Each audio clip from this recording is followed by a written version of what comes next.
Hello aspirants, class एमएट academy में आपका स्वागत है। जैसा कि आप व्हाइट बोर्ड पे देख पा रहे होंगे, यूपी पुलिस सब इंस्पेक्टर और कांस्टेबल का हमारा बैच स्टार्ट हो गया है। ये हमारी जो सीरीज है वो यूट्यूब पे आपके लिए फ्री प्रोवाइड है। ये हमारा जो संस्थान है उसका विजन ही रहा है यही कि जितना ज्यादा बच्चों की मदद हो सके, स्टूडेंट्स की मदद हो सके वो किया जाए। और हमारे ऑफलाइन बैचेस भी चलाए जा रहे हैं मुखर्जी नगर में।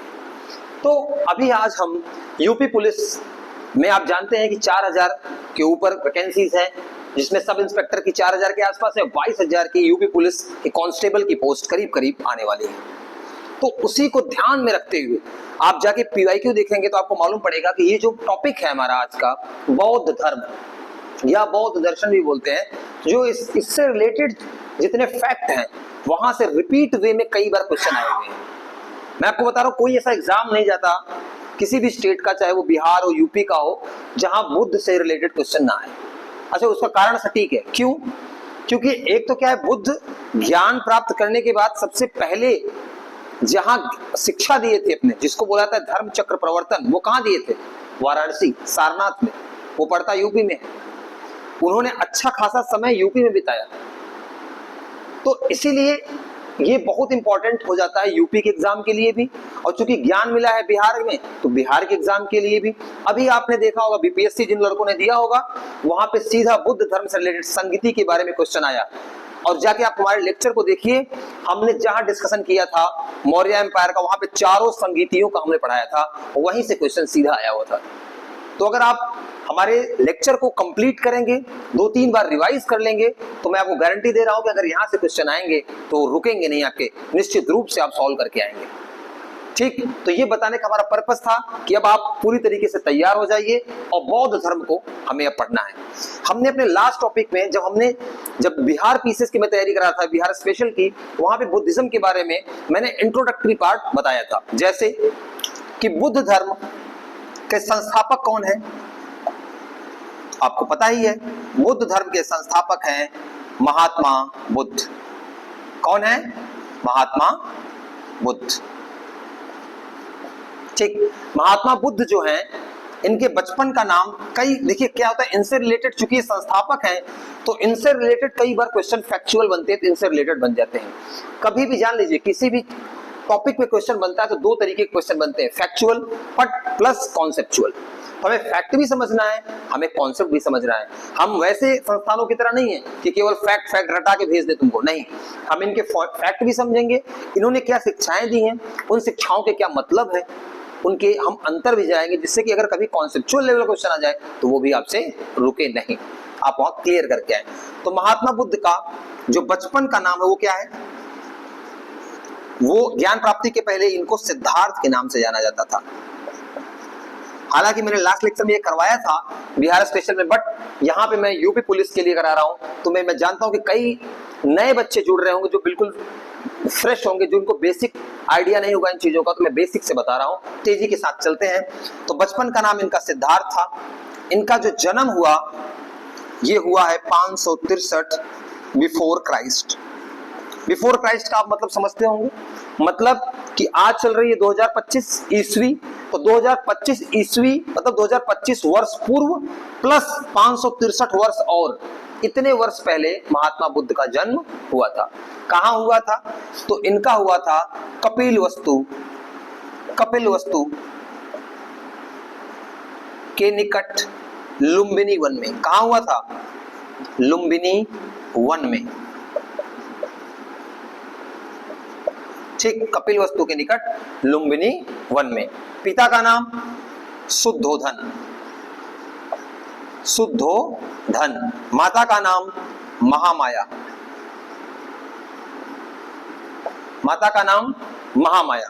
ये आप नोट करिए इसको। और ये जो शुद्धोधन है, यूपी एसआई में सीधा पूछा गया क्वेश्चन कि ये किस वंश के राजा हैं, तो याद रखना ये शाक्य के हैं। ये देखिए, सोचिए, अब वहां पे देखिए आप कुछ भी पूछा जा सकता है, क्योंकि आ चुका है ऐसा, तो आपको वंश भी पता होना चाहिए कि किस वंश के हैं, कहाँ स्थान हुआ है, सारी चीजें आपको पता होनी चाहिए। आप उसको नोट करिए। शुद्धोधन जो राजा हैं वो शाक्य वंश के हैं। ठीक, और इनकी जो माँ है महामाया, ये कोलीय वंश की है। किस वंश की है? कोलीय वंश की। और इनका जो लालन पालन किया किसने किया? इनका लालन पालन किया है गौतमी प्रजापति ने। ये कौन है? ये इनकी मौसी है। हुआ क्या, इनके जन्म के बाद इनकी माँ का देहांत हो गया। इनके जन्म के बाद इनकी माँ का देहांत हो गया, तो इनका लालन पालन किसने किया? लालन पालन किया, लालन पालन कह लीजिए या पालन पोषण कह लीजिए, वो किसने किया? मौसमी गौतमी प्रजापति ने। ठीक है, और ये इन्हीं के नाम पर इनका जो इनको गौतम बुद्ध नाम मिला ना, इन्हीं गौतमी के नाम पे ही मिला था। ये यहीं से नाम लिया गया है, ध्यान रखना इसको। गौतमी प्रजापति के नाम पर गौतम बुद्ध इनका नाम पड़ा। ठीक है,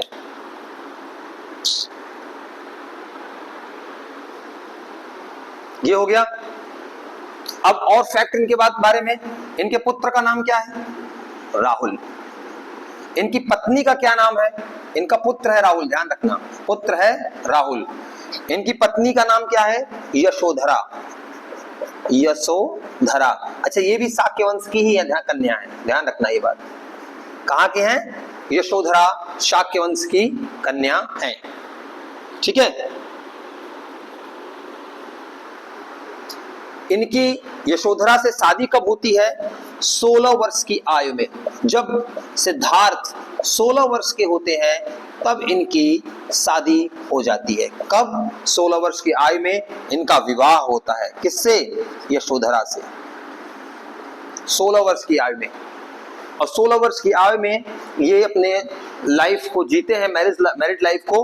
और 29 वर्ष की आयु में, 29 वर्ष की आयु में ये क्या करते हैं? गृह त्याग कर देते हैं, घर छोड़ देते हैं। तो ये उम्र, ये एज इनकी याद रखना, कई बार एज पूछ लेता है।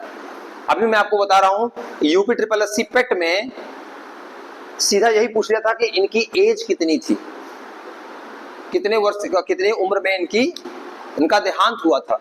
तो ये सब चीजें आपको ध्यान रखना है, इसलिए ये एज याद रखना है। 29 वर्ष की आयु में गृह त्याग, 16 वर्ष की आयु में विवाह। तो आप इसको नोट कर लीजिए। अब मैं इसके पीछे आपको बताता हूं कि इनकी घर छोड़ने की बात कहां से उठी और क्या हुआ। देखिए, होता क्या है, जैसा कि बताया जाता है कि महात्मा बुद्ध जब पैदा हुए या जब इनकी मां गर्भवती थी, तो एक बार सपना उन्होंने देखा। और एक क्या कहते हैं कि एक बहुत बड़े महान संत आए। उन्होंने बताया कि या तो ये जो बच्चा आपको होने वाला है, या तो बहुत महान शासक बनेगा और या तो बहुत बड़ा संत बनेगा, दो में से एक ही होगा। तो अब राजा को हो गई चिंता, किसको? शुद्धोधन को। तो इन्होंने क्या किया, कम एज में 16 साल में बोला शादी करा दो। हालांकि उस समय शायद इतने में हो भी रही हो।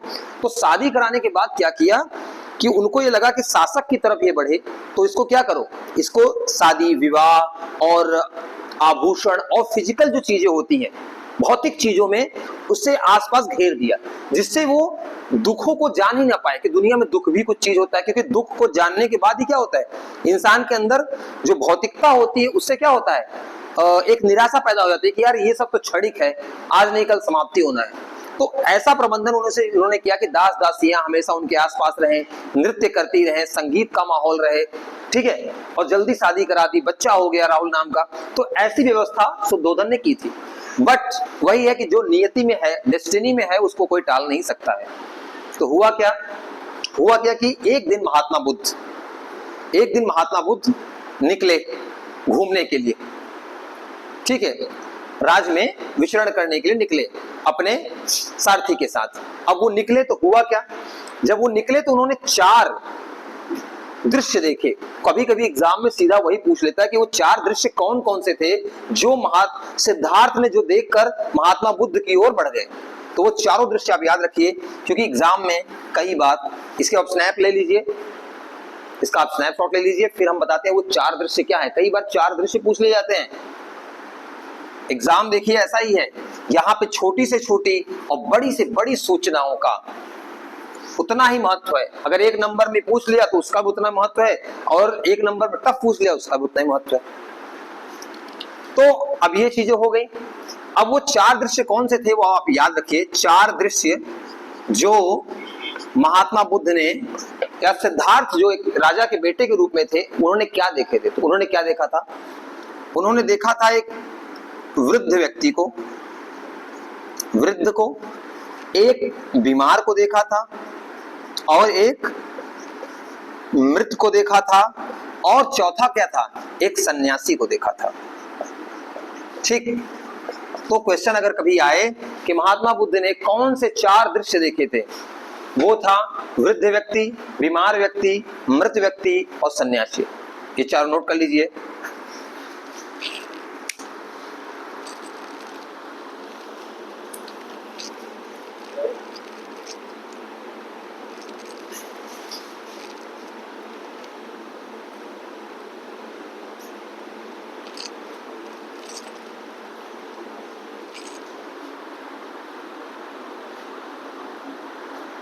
ठीक है, उन्होंने क्या क्या देखा था?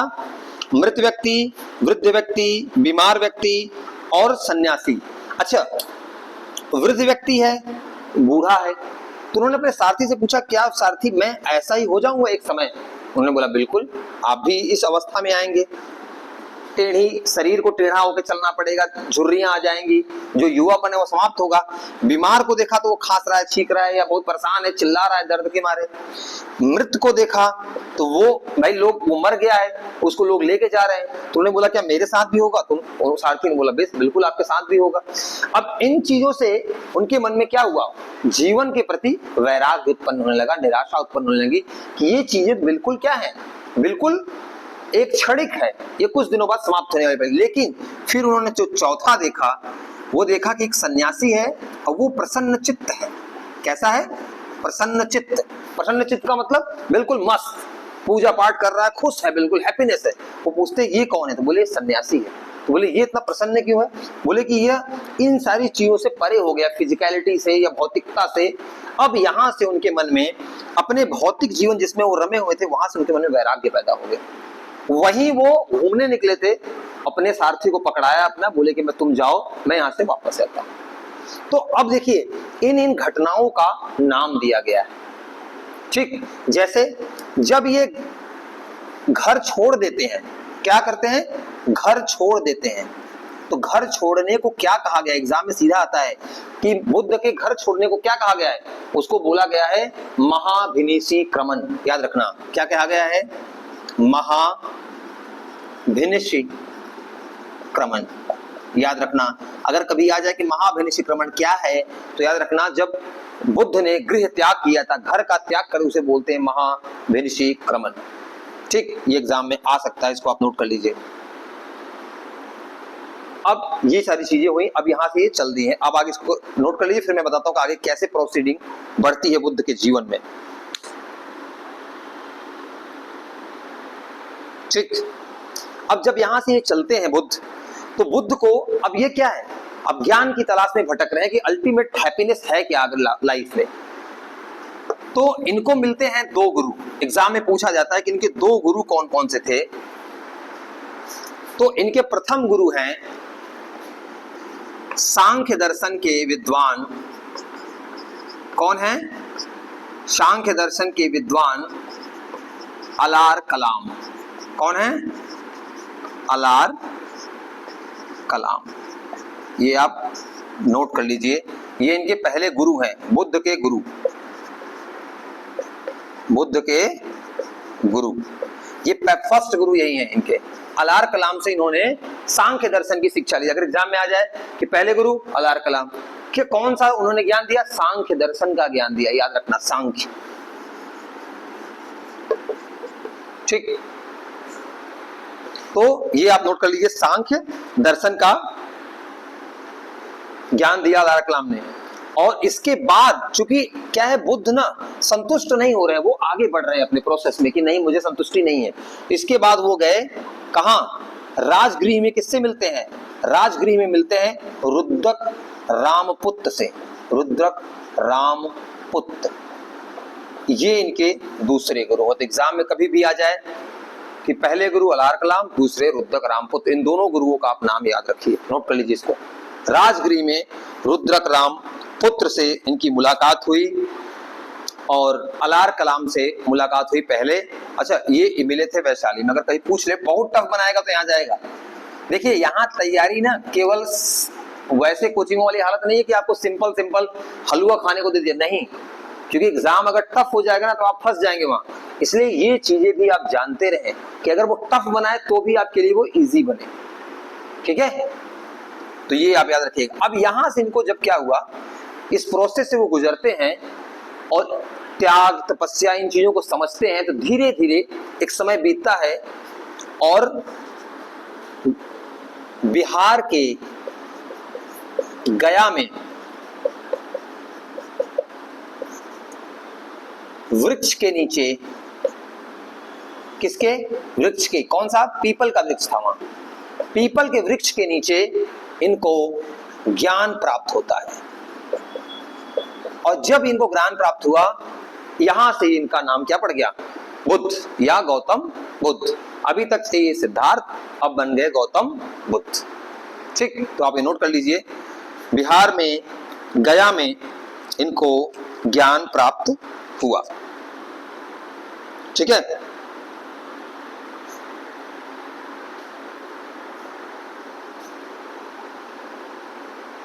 यहां से क्या कहलाए, ये कहलाए महात्मा बुद्ध, इसको नोट कर लीजिए। फिर हम आपको बताते हैं इस इनसे इंपॉर्टेंट जो फैक्ट्स हैं, ठीक। ये हो गया आपका।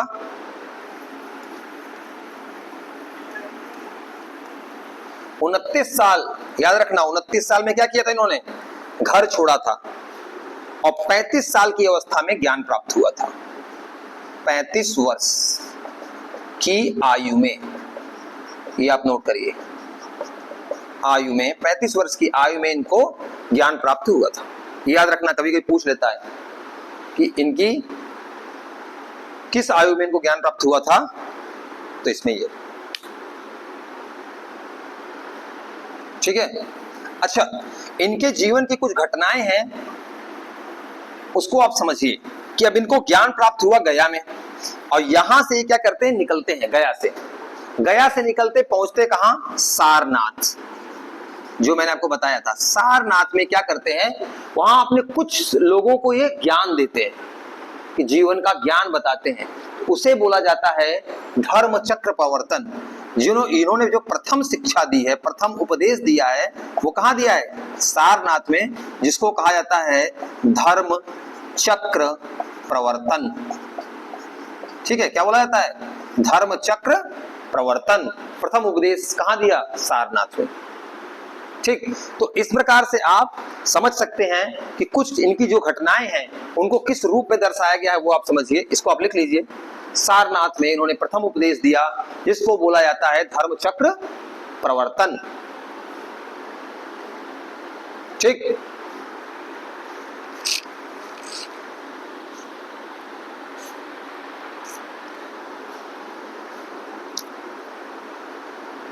और ये याद रखना, जब इनको ज्ञान प्राप्त हुआ ना, ज्ञान प्राप्त हुआ, तो इस स्थिति को बोला गया निर्वाण, ठीक, निर्वाण। तो पहले क्या हुआ, महाभिनिशीक्रमण, घर छोड़ दिए, फिर ज्ञान प्राप्त हुआ तो क्या हुआ, निर्वाण। निर्वाण मतलब मुक्ति से रिलेटेड है, जब आपकी इच्छाएं जल जाएं, समाप्त हो जाएं, तो वही आपकी निर्वाण की स्थिति है। फिर इन्होंने सारनाथ में उपदेश दिया, जिसको बोला गया धर्म चक्र प्रवर्तन। और जब लास्ट में इनका ध्यान रखना, जब इनकी मृत्यु होती है ना, तो इन्हों बोला जाता है महापरिनिर्वाण। क्या बोला जाता है, महापरिनिर्वाण, बोला जाता है महापरिनिर्वाण। ये याद रखना, किसको क्या बोला जाता है, ये बहुत इंपॉर्टेंट है। किसको बोला जाता है महापरिनिर्वाण, किसको निर्वाण, ये सब चीजें आपको याद रहनी चाहिए। तो जब इनकी मृत्यु होती है तो इसको महापरिनिर्वाण, ज्ञान प्राप्त हुआ तो निर्वाण, जब इन्होंने प्रथम उपदेश दिया तो धर्म चक्र प्रवर्तन, और जब ये घर छोड़ के गए तो क्या बोला गया, महाभिनिशीक्रमण, ठीक। अच्छा, इनसे रिलेटेड इनको जो ज्ञान प्राप्त हुआ, इन्होंने क्या कहा ज्ञान में आखिर? देखिए इन्होंने ज्ञान में क्या बोला। अभी तो हमने फैक्ट देखा, अब हम देखते हैं कि इनके ज्ञान में क्या था। तो जो बुद्धिज्म का ज्ञान है ना, वो क्या है? बुद्धिज्म में ज्ञान है 4 आर्य सत्य। इन्होंने क्या बोले? 4 आर्य सत्य। अर्थात आर्य सत्य का मतलब होता है नोबेल ट्रुथ। बोले कि 4 अल्टीमेट ट्रुथ हैं, बाकी चीजें तो टेम्परेरी हैं। क्या बोला उन्होंने? क्या क्या बोले? कि दुख है। क्या बोला बुद्ध ने? सबसे पहली बात बोली उन्होंने कि दुख है। बोले कि जीवन में दुख है, ये सत्य है। हर आदमी किसी न किसी दुख से परेशान है, जीवन में दुख है, पहला उन्होंने ये बोला। दूसरा बोला दुख का कारण है। क्या बोला? दुख का कारण है। कई बार क्या होता है ना, पूछ लेगा कि जो दूसरा आर्य सत्य है वो क्या है बुद्ध का। तो पहला है दुख है, दूसरा है दुख का कारण है, दूसरा है दुख का समाधान है। अब कारण है तो उसका समाधान भी है, और दुख समाधान के मार्ग हैं। दुख समाधान के मार्ग हैं। चारों लिखिए, आप नोट करिए। दुख है, दुख का कारण है, दुख का समाधान है, और उसका मार्ग है। दुख है, दुख का कारण है। अच्छा, इसका कारण का इसको शॉर्ट में ये भी लिखते हैं दुख समुदाय। कभी अगर ये भी लिख दे तो आप ये मत समझिए गड़बड़ है, मैं इसको समझाने के आपको लिख दिया हूं। दुख का कारण है, बोलते दुख है, दुख का कारण है, उसके समाधान है, और उसके समाधान के मार्ग है। दुख समुदाय, ठीक है।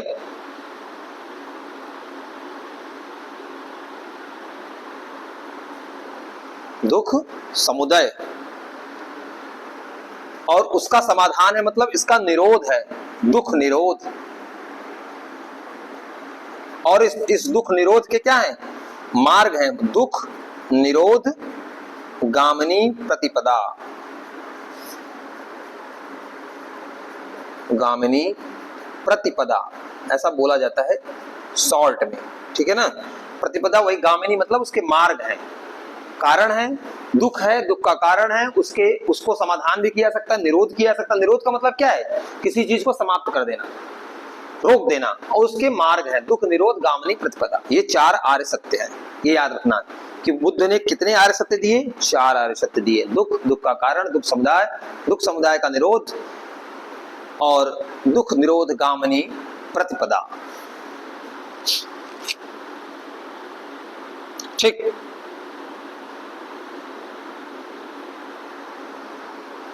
ये उन्होंने ज्ञान दिया। अच्छा, एक चीज इसमें आप ये नोट कर लीजिए, मैं यहां बताता हूं कि जब बुद्ध निकले पहली बार, तो सबसे पहला कहां स्पीच दिया? सारनाथ में। उसके बाद उन्होंने सबसे ज्यादा सर्वाधिक प्रचार कहां किया, ये पूछा जाता है। सर्वाधिक प्रचार, तो बुद्ध ने सर्वाधिक प्रचार प्रसार कहां किया? कौशल महाजनपद के श्रावस्ती में। ये याद रखना, कभी क्वेश्चन आ जाएगा, ये कई बार पूछा भी गया है। कौशल के श्रावस्ती में बुद्ध ने सर्वाधिक प्रचार किया था।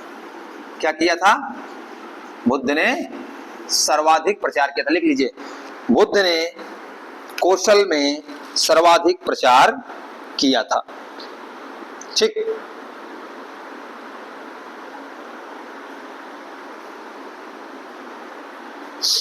ठीक है।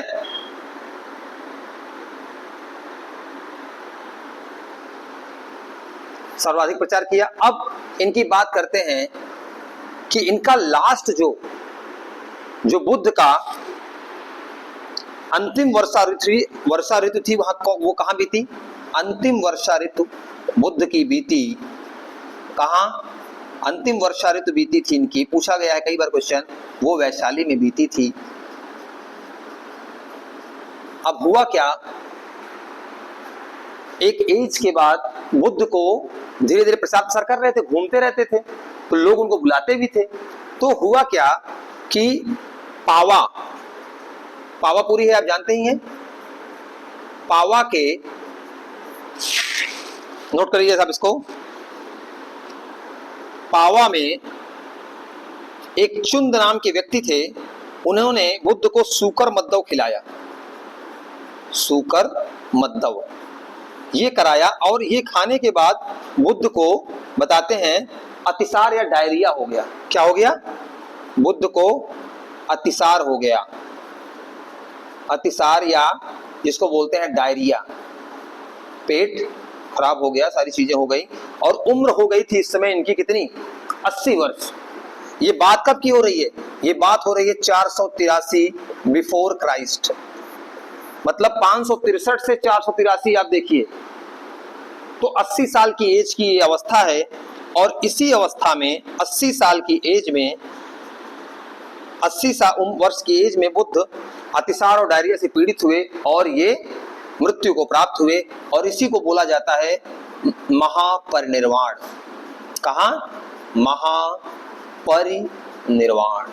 याद रखना कि बुद्ध को 80 वर्ष की उम्र में महापरिनिर्वाण की प्राप्ति हुई या मृत्यु की प्राप्ति हुई। और अभी ये क्वेश्चन आ गया था आपका यूपी ट्रिपल एससी पेट में, ये याद रखना, यूपी ट्रिपल एससी पेट में ये क्वेश्चन आ गया था। ठीक है,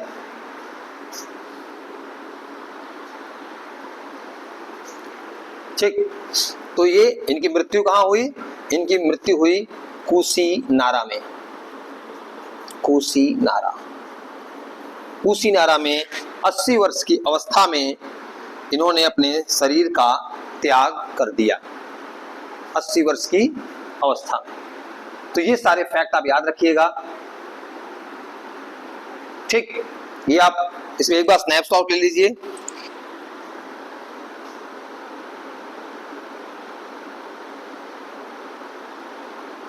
तो अंतिम वर्षा ऋतु कहाँ थी? वैशाली। अच्छा, ऐसा कौन सा व्यक्ति था जिन्होंने लास्ट इन्होंने उपदेश मतलब वो ज्ञान दिया था, उपदेश दिया था? वो थे सुभद्द। बुद्ध ने सुभद्द ऐसे व्यक्ति थे, सुभद्द ऐसे व्यक्ति थे, या इसको ऐसे भी लिख सकते हैं सुभद्द ऐसे व्यक्ति थे बुद्ध के द्वारा अंतिम ज्ञान प्राप्त करने वाले यही व्यक्ति थे, सुभद्द। ठीक, ये नोट कर लीजिए। बुद्ध के द्वारा सुभद्द को अंतिम उपदेश दिया गया, बुद्ध के द्वारा सुभद्द को अंतिम उपदेश दिया गया, कुशीनगर में दिया गया था।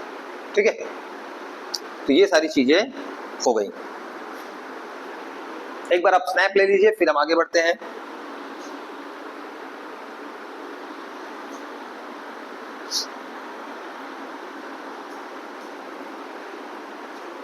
अच्छा, बुद्ध का मैं बता दूं आपको, बुद्ध ना किसी भी प्रकार की अति से बचते थे, ठीक है ना, वो किसी भी प्रकार के अति से बचते थे। इसलिए उन्होंने अपने मार्ग को क्या कहा था पता है? उन्होंने कहा था मध्यम प्रतिपदा। क्या बोला था? मध्यम प्रतिपदा, मध्यम प्रतिपदा। क्या बोला था उन्होंने?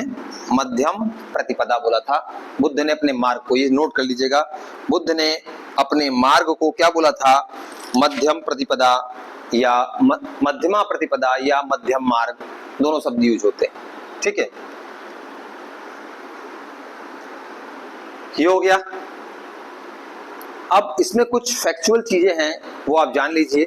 जैसे मैंने आपको पहले ही बता रखा था कि बुद्ध में, बुद्ध धर्म से संबंधित बुद्ध की मृत्यु के बाद, महापरिनिर्वाण के बाद चार संगीतियां हुई थी, उनके बारे में हम डिस्कस करेंगे। वैसे हमने उसके बारे में अपने पिछले लेक्चर में डिस्कस किया हुआ है, आप वहां जाके इसको रिवाइज कर सकते हैं। ठीक है, अब बुद्ध में क्या है? घटना कई बार पूछा जाता है कि ये घटना है और इसके प्रतीक चिन्ह क्या क्या है बुद्ध से रिलेटेड। ठीक है, बना लीजिए ऐसे ही, घटना वो प्रतीक चिन्ह।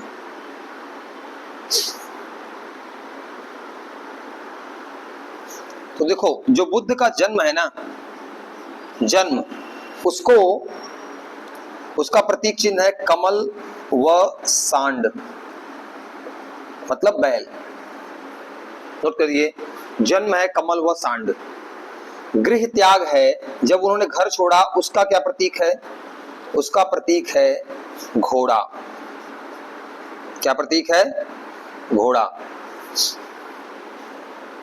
गृह त्याग का प्रतीक क्या है? घोड़ा। ज्ञान का प्रतीक क्या होगा? आप जानते ही हैं। ज्ञान ने कहां प्राप्त हुआ था? पीपल के वृक्ष के नीचे, तो बोधि वृक्ष या पीपल का वृक्ष। पीपल वृक्ष, पीपल का वृक्ष, पीपल का वृक्ष। और निर्वाण का क्या है? निर्वाण का क्या संकेत है? तो निर्वाण का संकेत है पद चिन्ह। याद रखना, पद चिन्ह, पद चिन्ह, ये आप नोट कर लीजिए। निर्वाण का संकेत क्या है? प्रतीक क्या है? पद चिन्ह। और मृत्यु का प्रतीक क्या है? ये याद रखना, मृत्यु का प्रतीक है स्तूप। ये 5 चीजें आपको याद रहनी चाहिए। क्वेश्चन कहीं से भी पूछा जा सकता है। आपके एसआई और कांस्टेबल वाले पेपर में यहां से ही क्वेश्चन आने के बहुत चांसेस है, आ सकते हैं। जन्म का कमल व सांड, गृह त्याग का घोड़ा, ज्ञान का बोधि वृक्ष, निर्वाण का पद चिन्ह और मृत्यु का स्तूप। ये आप 5 जो दिए गए हैं इनको आप नोट कर लीजिए, फिर हम आगे बढ़ेंगे। ठीक,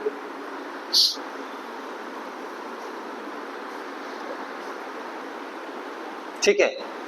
अच्छा, एक चीज मैं आपको बता दूं, बौद्ध धर्म में 3 रत्नों की बात की गई है। क्या कही? उसको आप नोट कर लीजिए। सीधा यहां पूछ लेता है कि त्रिरत्न कौन कौन से हैं। ठीक है, तो आप इसको याद रख लीजिए। पहला है बुद्ध, दूसरा है संघ,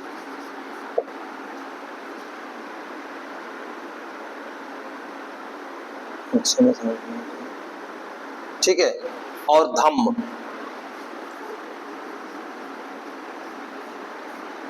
ये तीनों क्या हैं? त्रिरत्न हैं। किसके? बौद्ध के। बुद्ध, धम्म, संघ। तो ये प्रतीक हो गए।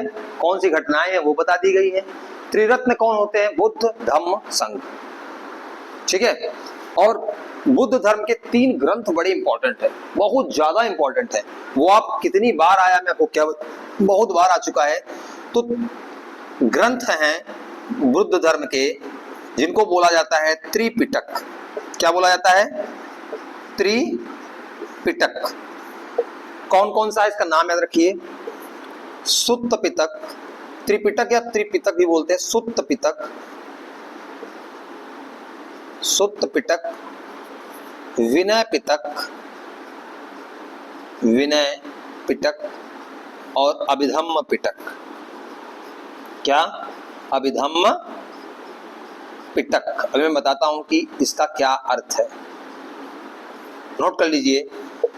सुत्त पिटक, विनय पिटक, पिटक भी बोलते हैं, पिटक भी बोलते हैं, दोनों चलता है। ठीक है ना? त्रिपिटक और अभिधम्म पिटक। ठीक है। और इन तीनों का क्या अर्थ है मैं आपको समझाता हूं। ये हो गया होगा, मैं इसको बिठा दूं क्योंकि यहां लिखना पड़ेगा ना थोड़ा। मन लगा के पढ़ लीजिए, 4-5 महीना है, एसआई निकल जाएगा तो जीवन बदल जाएगा। सुत्त पिटक, विनय पिटक, अभिधम्म पिटक। अच्छा, याद रखना, ये जो त्रिपिटक है ना, यह पाली भाषा में लिखी गई है। ये पाली भाषा में है। ये उस समय की लोकल लैंग्वेज है, स्थानीय लैंग्वेज है। ठीक है, पाली। और जो जैन के ज्यादातर लिखे हुए ग्रंथ मिलेंगे वो किसमें मिलेंगे? प्राकृत में। याद रखना, कभी कभी पूछ लेता है कि बुद्ध के जो ग्रंथ है वो कहाँ मिलते हैं? पाली भाषा में। और जैनों के जो ग्रंथ मिलते हैं वो, जैन धर्म से रिलेटेड ग्रंथ है, वो प्राकृत में मिलते हैं। तो आप इसको नोट करिए, सुत्त पिटक, विनय पिटक और अभिधम्म पिटक। ठीक है। अब देखिए, सुत्त पिटक का मतलब क्या है? सुत्त पिटक में यह ग्रंथ है, इसमें क्या है? इसमें जो बुद्ध के उपदेश हैं, शिक्षाएं हैं, उसको रखा गया है। बुद्ध के उपदेश व शिक्षाओं को सुत्त पिटक में रखा गया है। ठीक है, इसको लिखिए, बुद्ध के उपदेश का यह संग्रह है। ठीक है, ये कलेक्शन है बुद्ध के उपदेश और शिक्षाओं का। विनय पिटक क्या है? यह क्या है? जो संघ है, संघ के नियमों का संकलन है कि संघ में कैसे कार्य किया जाएगा, संघ कैसे संचालित होगा, उन सब की बात विनय पिटक में की गई है। संघ के नियमों के बारे में कि वहां का शासन प्रशासन कैसे चलेगा, वहां कैसे आचरण करना है, वो सारी चीजें विनय पिटक में दी गई हैं। तो संघ के नियम से ये है। और अभिधम्म पिटक क्या है? तो जो बौद्ध धर्म का दार्शनिक पहलू है ना, दार्शनिक पहलू, तो दार्शनिक जो चीजें हैं वो किसमें है? अभिधम्म पिटक में है। जो दार्शनिक पक्ष है बौद्ध धर्म का वो किसमें है? अभिधम्म पिटक में। तो आप इसको लिख लीजिए, ये बहुत इंपॉर्टेंट है, मैं स्टार लगा दे रहा हूं, कई बार क्वेश्चन आया हुआ है। ठीक, इसको नोट कर लीजिए, सुत्त पिटक, विनय पिटक और अभिधम्म पिटक। ठीक है, ये 3 ग्रंथ हो गए, 3 रत्न हो गए और प्रतीक चिन्ह हो गए। अच्छा, आप इसमें एक चीज रह गया कि उन्होंने जो बोला था दुख है, दुख का कारण है, दुख कारण के समाधान है और दुख समाधान के मार्ग है। तो वो कौन कौन से मार्ग हैं? अगर क्वेश्चन बहुत टफ बनाएगा तो वहां से पूछ लेगा, तो मैं आपको बता दूं। ये आपका नोट हो गया?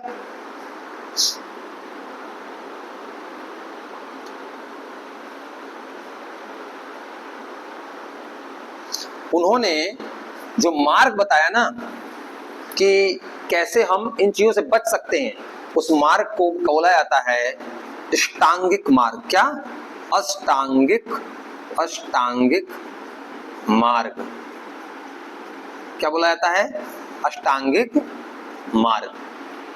अष्टांगिक मार्ग कहा जाता है। अष्टांगिक क्यों कहा जाता है? अष्ट अंग मतलब 8 हैं। ठीक है, क्या है? 8 उन्होंने मार्ग बताए हैं कि क्या क्या इसमें किया जाता है, कैसे कैसे आपको चलना पड़ेगा, जिससे आप ऐसी स्थिति में पहुंचेंगे कि आप दुख से निवृत्ति हो जाएगी, जो अंदर एक इच्छाओं का वो है वो समाप्त हो जाएगा। ठीक है, तो ये कौन कौन से हैं? सम्यक, लिख लीजिए, सम्यक दृष्टि, सम्यक वाक। अच्छा, इस सम्यक रहेगा, बस इसको लिखते जाइएगा। सम्यक दृष्टि, सम्यक वाक, सम्यक कर्मात,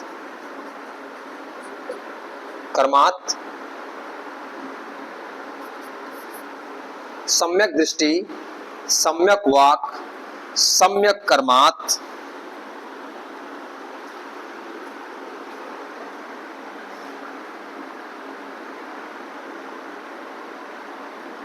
अच्छा, दूसरे नंबर पे सम्यक दृष्टि, सम्यक संकल्प, इसको आप लिख लीजिए। दूसरे नंबर पे ये रहेगा सम्यक वाक, सम्यक कर्मात, सम्यक आजीव, सम्यक व्यायाम, सम्यक स्मृति और सम्यक समाधि। हो गया 8। सम्यक समाधि, सम्यक दृष्टि, सम्यक संकल्प, सम्यक वाक, सम्यक कर्मात, सम्यक आजीव, सम्यक व्यायाम, सम्यक स्मृति, सम्यक समाधि, ये अष्टांगिक मार्ग हैं। तो ये आप याद रखिएगा और इसको नोट कर लीजिए, बहुत इंपॉर्टेंट है। मान लो कभी टफ बनाएगा तो ये पूछ सकता है कि कौन सा है। ये बुद्ध के अष्टांगिक मार्ग हैं।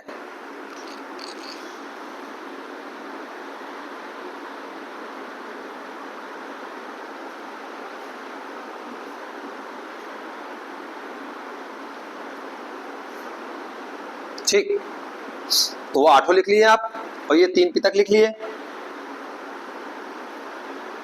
और ये याद रखना इन तीन चीजों को, सम्यक वाक, सम्यक दृष्टि, सम्यक संकल्प, ये तीन जो पहले इनको बोला जाता है, इसको रखा जाता है प्रज्ञा में। इसमें प्रज्ञा में। और सम्यक कर्मात, सम्यक व्यायाम, सम्यक आजीव, ये देखो पहला रखा गया किसमें? पहला रखा गया प्रज्ञा में। सम्यक कर्मात, सम्यक आजीव और व्यायाम, इनको रखा जाता है किसमें? सील में। और बाकी बचे दो को रखा जाता है समाधि के अंतर्गत। नोट कर लीजिए इसको, प्रज्ञा, सील, समाधि। ठीक है, तो ये यहाँ पे हमने इनके त्रिरत्न जान लिए, अष्टांगिक मार्ग जान लिए, इनके ग्रंथ समझ लिए और प्रतीक चिन्हों का क्या है। एक बार इसका स्नैपशॉट ले लीजिए, फिर हम आगे चलेंगे बुद्ध से रिलेटेड संगीतियों के बारे में। ठीक,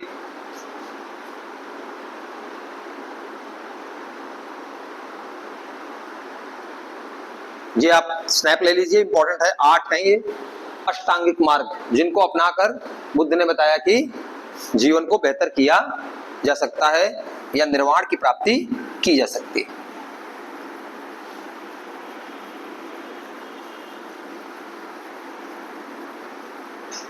ठीक है,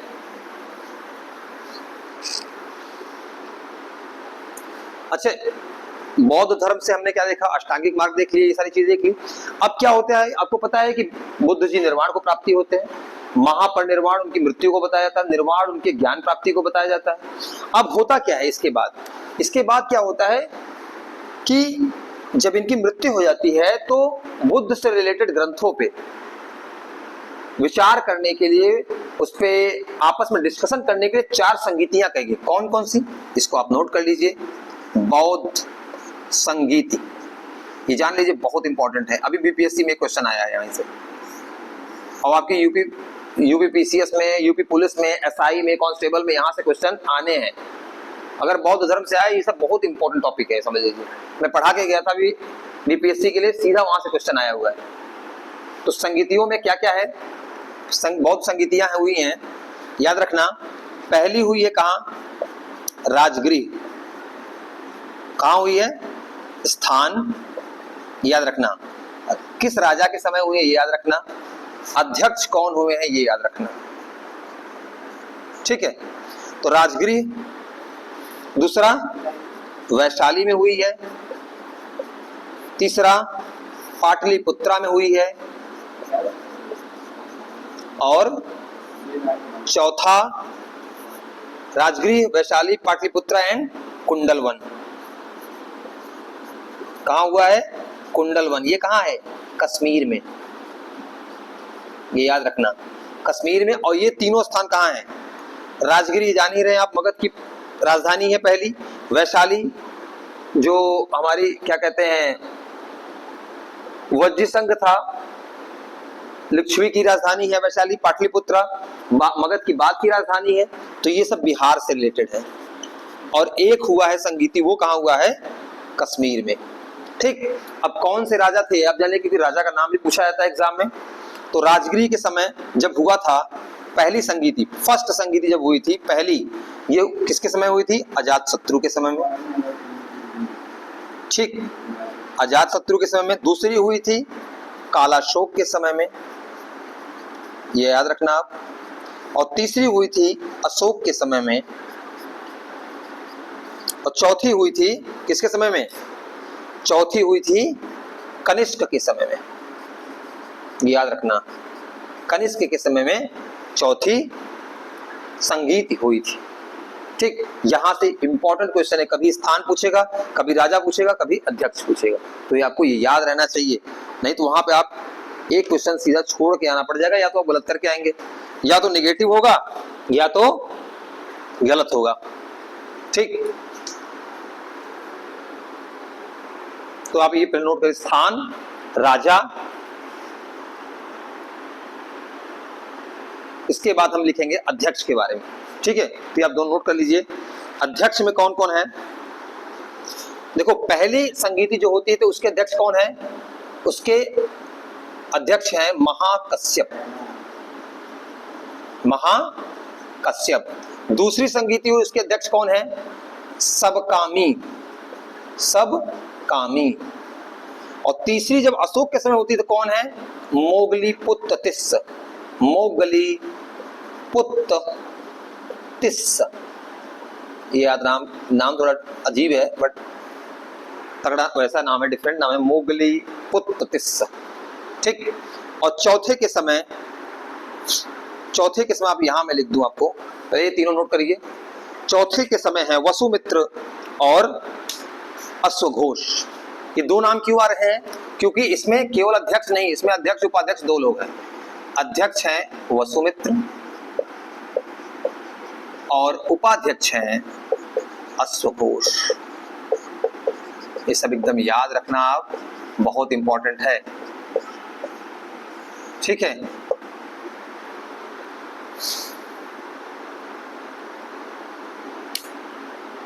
अच्छा, ये भी ध्यान रखना, जब पहली संगीति होती है तो यहाँ पे सुत्त पितक और विनय पितक की रचना होती है। दूसरे में जब होती है तो यहाँ पे क्या होता है? यहाँ पे जो बौद्ध धर्म है, संप्रदाय है, वो दो भागों में बंटता है। किसमें? स्थाविर और महासांघिक में। याद रखना इसको। इस समय दो ग्रंथों की रचना होती है। कौन सी? विनय पिटक, सुत्त पिटक। इसमें क्या होता है? यहाँ पे बौद्ध धर्म दो संप्रदाय में बंटता है, स्थाविर और महासांघिक में। तो अशोक के समय क्या होता है? अशोक के समय अभिधम्म जो पिटक है उसकी रचना होती है। और जब कनिष्क के समय में क्या होता है? इस समय बौद्ध धर्म महायान व हीनयान संप्रदायों में बंट जाता है। याद रखना, महायान और हीनयान संप्रदायों में बंट जाता है। ठीक है, महायान और हीनयानों में बंट जाता है। ठीक, तो इसको आप याद रखिएगा। यहां मैं आगे लिख भी दे रहा हूं। ठीक, यहां क्या हो रहा है? जो बुद्ध धर्म है वो हीनयान प्लस महायान में विभाजित हो जाता है, में बट जाता है या विभाजित हो जाता है। लिख लीजिए, विभाजित मतलब यहाँ पे विभाजन हो जाता है। अच्छा, इसके पहले एक बार और हो चुका है। वैसे जब सब काम ही थे, कालाशोक के समय भी बटा किसमें? स्थविर व महासंघिक में। ठीक, और इस समय क्या होता है? विनय पिटक और सुत्त पिटक की रचना होती है। और अशोक के समय में क्या होता है? अभिधम्म पिटक की रचना होती है। ठीक, अब देखिए यहाँ पे क्या है? हीनयान व महायान क्या है? इससे रिलेटेड क्वेश्चन कई बार पूछा गया है। क्या पूछा गया है? तो मैं आपको बता दूं, हीनयान, देखिए हीन का मतलब क्या होता है? छोटा, और महा का मतलब होता है बड़ा। हीनयान और महायान में मतलब यही है कि जो हीनयान है ना, वो बुद्ध की शिक्षाओं को जैसी शिक्षाएं दी गई हैं उनको उसी रूप में लेता है। हीनयान, महायान। ठीक, अब ये क्या करता है? बुद्ध की शिक्षाओं को एज इट इज फॉलो करता है। लेकिन महायान क्या करता है? महायान का कॉन्सेप्ट ये है कि अब एज इट इज कठोर नहीं है, जो बोला गया उसी को फॉलो करने वाला। वो क्या कहता है कि जो निर्वाण की प्राप्ति है वो पूरे विश्व के कल्याण में अपने निर्वाण को देखता है। ठीक है, तो यहाँ उदारता बढ़ गई है महायान में। यहाँ सबके कल्याण की बात की जा रही है, सबके निर्वाण की बात की जा रही है। किसमें? महायान में। ठीक, और हीनयान में क्या होता है? स्वयं का होता है कि आप स्वयं के निर्वाण की बात करें। और यहाँ पे होता है कि इसमें होता है कि बुद्ध जो हैं वो क्या करेंगे? अपने निर्वाण का त्याग कर देंगे मनुष्यों के निर्वाण की प्राप्ति के लिए या उनके कल्याण के लिए। तो महायान है और ये हीनयान है। तो आप याद रखिएगा हीनयान महायान का क्या अर्थ होता है और ये कब इनका बंटवारा हुआ। तो इनका बंटवारा हुआ चौथे बौद्ध संगीति में। इसका आप एक बार स्नैप ले लीजिए, यहां से क्वेश्चन आने के बहुत चांसेस है। ठीक है,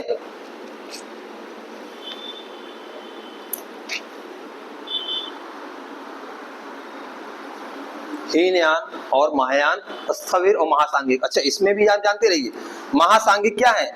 परिवर्तन को मानने वाले हैं कि जो अगर कुछ परिवर्तन हो रहा है तो कोई दिक्कत नहीं है, कि परिवर्तन ठीक है अगर कोई परिवर्तन हो रहा है। स्थविर क्या करते हैं? ये परिवर्तन के विरोधी है, कहते हैं कि जो बुद्ध जी कह दिए बस वही, परिवर्तन के विरोधी स्थविर। इनके नाम से भी देखिए स्थविर, ये स्थिरता को प्रमोट कर रहे हैं, सब कुछ स्टेबल रहे, आगे कुछ चेंज ना हो। लेकिन महासांघिक परिवर्तन के पक्ष में, ठीक है। तो हीनयान महायान का हो गया, बुद्ध की शिक्षाएं हो गई, कैसे विभाजन हुआ, ये सारी चीजें हमने देखी। एक बार इसको आप देख लीजिए, कुछ बचा नहीं हो, उसके बाद हम आगे चलेंगे।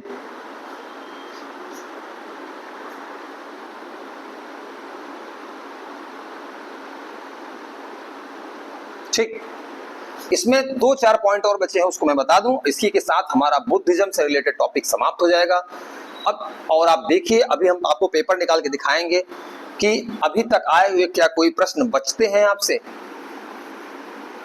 आप इसको 2-3 बार वीडियो को देख लीजिए, गारंटी है यहां से आने वाले क्वेश्चन आपके सॉल्व हो जाएंगे।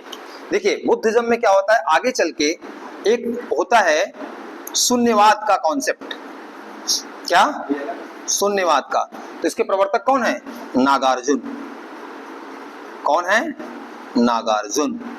याद रखना, बुद्धिज्म में शून्यवाद के प्रवर्तक कौन है? नागार्जुन। ये इसको आप याद लिख लीजिए, नागार्जुन है शून्यवाद के प्रवर्तक। और विज्ञानवाद के प्रवर्तक कौन है? तो विज्ञानवाद के हैं मैत्रेयनाथ। मैत्रेयनाथ। विज्ञानवाद के प्रवर्तक कौन है? मैत्रेयनाथ। और भावी बुद्ध किसको बोला गया है? जो आगे होने वाले बुद्ध हैं वो बोला गया है किसको? मैत्रेय को।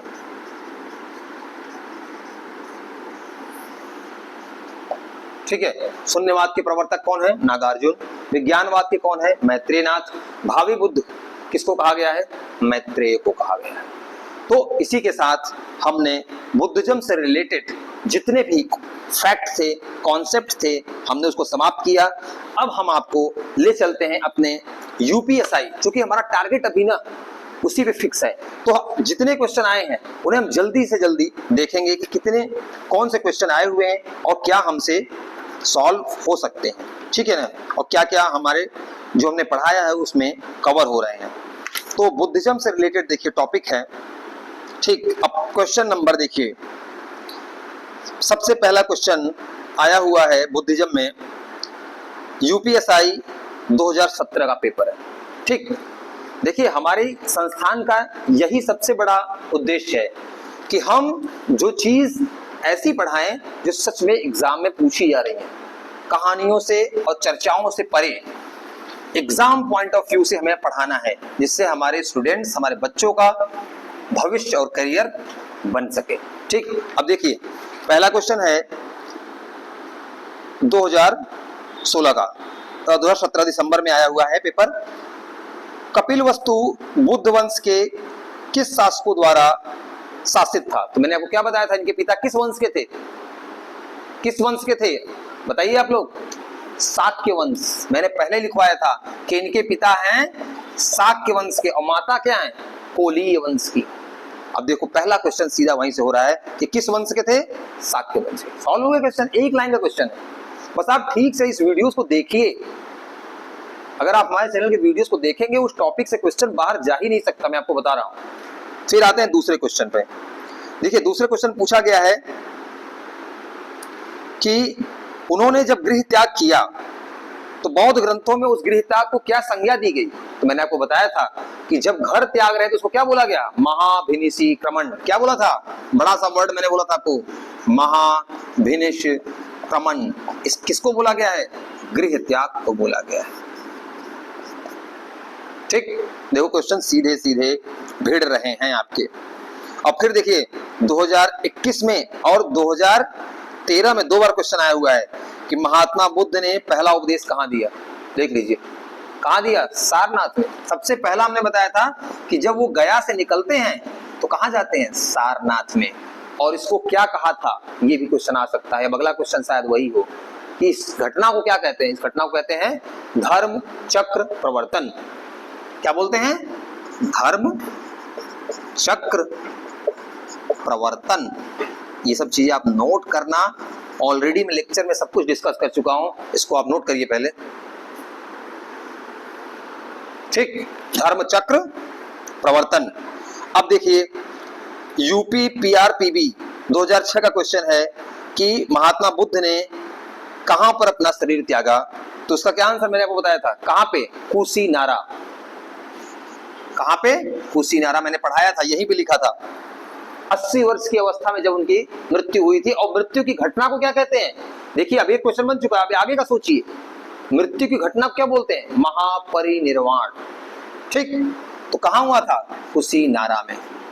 और किसने क्या खिला दिया था? चुंद नाम के व्यक्ति ने सूकर मद्दव खिलाया था, जिससे बुद्ध को डायरिया या अतिसार हो गया था। ठीक, ये चीज हो गई। अगला क्वेश्चन यूपी पीआरपीबी 2018 क्या पूछा गया है? अशोक के शासन काल में कौन सी संगीति हुई थी और कहां पर? तो मैंने आपको बताया संगीति वाला जो टॉपिक था कि तृतीय संगीति हुई थी कहां पे? पाटलिपुत्रा में। तो ये क्वेश्चन सॉल्व हो गया। देखिए सारे क्वेश्चन आपके टॉपिक से हैं। कह रहा है त्रिपिटक किस धर्म से जुड़ा हुआ है? मैंने आपको क्या बताया था? त्रिपिटक किस धर्म से जुड़ा हुआ है? विनय पिटक, सुत्त पिटक, अभिधम्म पिटक, बौद्ध धर्म से। बस समाप्त। क्वेश्चन देखते ही सॉल्व करेंगे आप। फिर ये पूछा है यूपीएसआई 2021 में। देखिए अब कॉन्सेप्चुअल लेवल आ गया है। तो यूपीएसआई 2021 में क्या पूछा गया है? त्रिपिटक को बारे में कि विनय पिटक क्या बताता है? संघ के नियम। सुत्त पिटक क्या बताता है? बुद्ध के उपदेश। और अभिधम्म पिटक क्या बताता है? दर्शन के रूल। क्या दार्शनिक सिद्धांत थे बुद्ध के, वो अभिधम्म पिटक में बताया गया है। ठीक है, तो इसी के साथ लगभग मुझे लगता है जो अभी तक क्वेश्चन आए थे हमने सारा डिस्कस कर लिया है। ठीक है, अच्छा एक चीज आप याद रखना, बुद्ध कभी कभी मैं भी उसमें बताना भूल गया, बुद्ध के सारथी का नाम याद रखना। उनका नाम था चन्ना। क्या नाम था? चन्ना। ठीक, और एक चीज अशोक, चूंकि अशोक ने बहुत प्रश्रय दिया था, अशोक का हम जब अशोक को पढ़ेंगे तो हम इसे बताएंगे ही। अशोक ने बुद्ध धर्म को संरक्षण दिया था और किसको? बुद्ध के हीनयान संप्रदाय को संरक्षित किया था। हीनयान संप्रदाय को।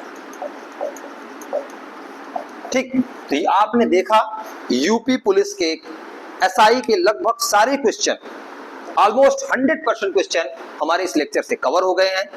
आप लोग पढ़िए, इसको रिवाइज करिए और जाइए एग्जाम में। मैं बिल्कुल आपको एश्योर करता हूं कि आप अगर अच्छे से करके जाएंगे तो वहां पे आपको कठिनाई बिल्कुल नहीं होगी और आप क्वेश्चन सॉल्व करके आएंगे। ठीक है, तो इसी प्रकार आप हमारे चैनल से जुड़े रहें, प्यार देते रहें। और कहीं आपको दिक्कत है, कोई प्रॉब्लम है, कोई डाउट है तो आप कमेंट बॉक्स में कमेंट करिए। हमारी टीम आपको जल्द से जल्द रिप्लाई करेगी। और ऑफलाइन बैचेस हमारा यूपीएसआई का और कांस्टेबल का चालू हो चुका है, 22 सितंबर से शुरू होने वाला है। तो आप लोग वहां पे यहाँ रजिस्टर कर सकते हैं और नए बैच को ज्वाइन कर सकते हैं। और ऑनलाइन बैच जो क्लासेस है वो हमेशा की तरह फ्री है, वो आती रहेंगी। तो इसी के साथ इस क्लास को यहीं समाप्त करते हैं। अगली क्लास में हम नए टॉपिक के साथ आएंगे जो कि आपके एग्जाम पॉइंट ऑफ से बहुत इंपॉर्टेंट होगा। तब तक आप ध्यान से पढ़ते रहिए और मन लगा के अपने एग्जाम को टारगेट करके पूरी मेहनत से टेस्ट वगैरह और जो रिवीजन करना है, पढ़ना है, उसको प्रोसेस को फॉलो करते रहिए। तो बिल्कुल अपना बहुत बहुत ध्यान रखिए। मिलते हैं नेक्स्ट लेक्चर में।